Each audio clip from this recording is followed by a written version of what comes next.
Voici Choc Rap avec Multiplier, un podcast destiné à apporter une parole d'encouragement aux planteurs d'églises, de villages et aux leaders chrétiens.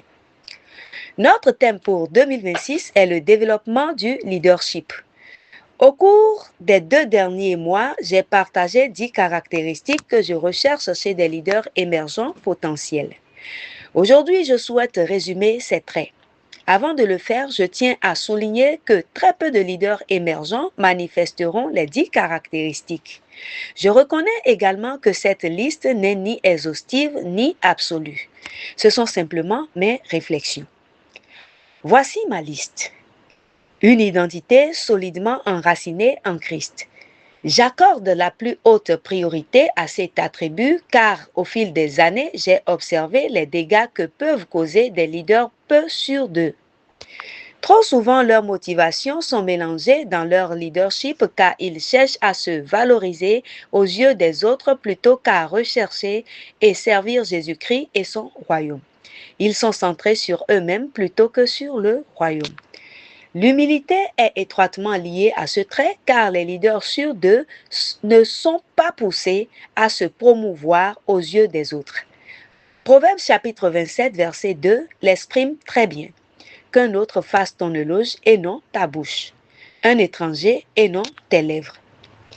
Leur parcours ou leurs antécédents.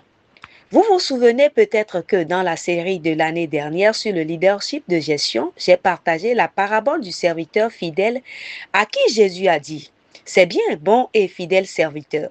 Tu as été fidèle en peu de choses, je te confierai beaucoup. » Matthieu chapitre 25, verset 21.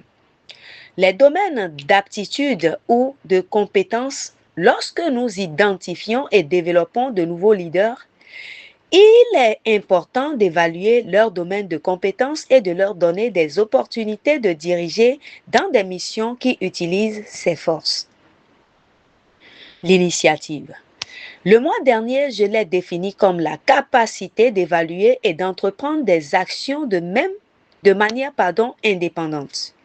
Les leaders émergents ne restent pas passifs en attendant qu'on leur dise quoi faire. Ils font preuve de bon jugement et passent à l'action. Un fort désir d'apprendre et de grandir.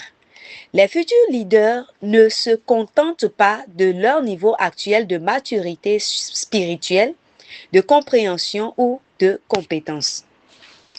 Un esprit enseignable pour apprendre et grandir.